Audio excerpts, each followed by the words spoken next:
Gosto de falar de eleição dos Estados Unidos? Não. E não é por uma questão ideológica não, gente. É porque eu acho um processo eleitoral muito confuso, muito arcaico, muito antiquado. Mas precisamos falar sobre ela porque essa semana é eleição.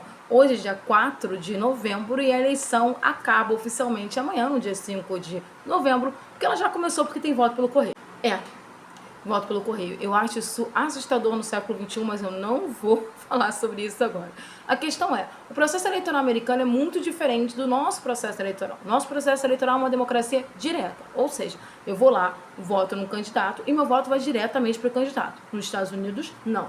Nos Estados Unidos, a pessoa vota, esse voto vai para o delegado e é o delegado que vota para presidente. Ou seja, o voto ele é indireto. E tá vendo esse mapa que tá atrás de mim? Esse mapa são dos estados americanos e a quantidade de delegados que tem em cada estado.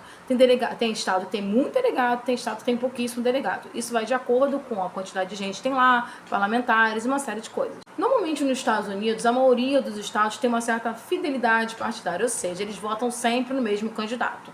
Então vou pegar dois exemplos aqui. Aqui a gente tem o Texas com seus 40 delegados, que é uma das maiores quantidades de delegados, e lá no cantinho a gente tem a Califórnia com seus 54 delegados. O Texas tradicionalmente vota nos republicanos e a Califórnia vota tradicionalmente nos democratas. E aí, de uma certa forma, a grande decisão fica na mão do que a gente chama de estados pêndulos. O que são estados pêndulos?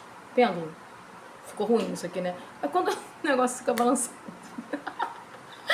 É como se fosse um sino. O estado pêndulo, cada eleição vai para um lado. Ele não tem essa fidelidade histórica. Então eu vou dar um exemplo de dois estados que estão sendo muito disputados nessa reta final. A Pensilvânia e o Wisconsin estão sendo bem disputados nessa reta final. O Wisconsin tem 10 votos, tem 10 delegados, na verdade, e a Pensilvânia tem 19, ou seja, são 29 delegados que podem estar para qualquer lado. Então é por isso que nessa reta final de campanha, o Trump e a Harris estão indo com força nessas regiões. São 7 esses estados, tá, gente? E aí, o que acontece? No total, são 538 delegados. Para vencer esse processo eleitoral, um presidente precisaria de 270 delegados para ganhar, para ter a vitória. Então, já aconteceu situações como foi na época do Trump e da Clinton, de a Clinton ter ganhado na quantidade de votos da população, mas ela não ganhou na quantidade de delegados. E tem um outro imbróglio que se fala pouco.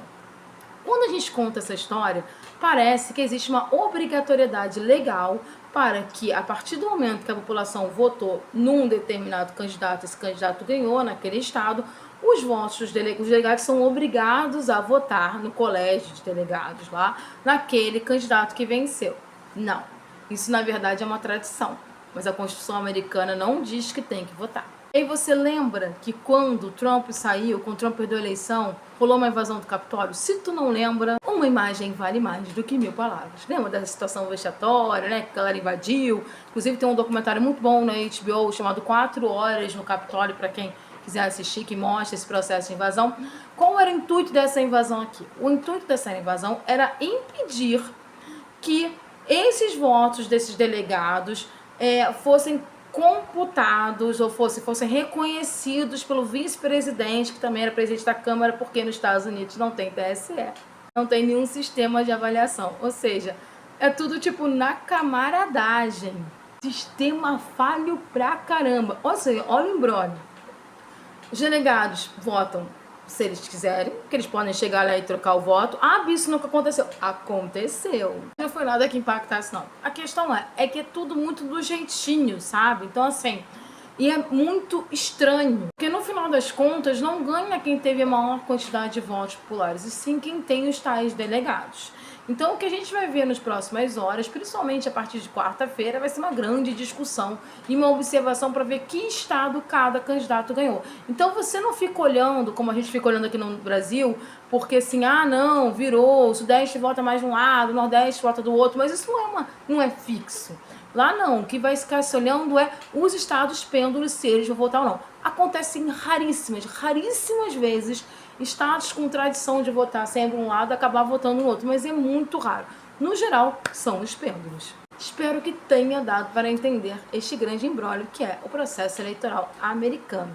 Porque o país que se diz a maior democracia do mundo tem um dos processos eleitorais mais antiquados e burocráticos do mundo.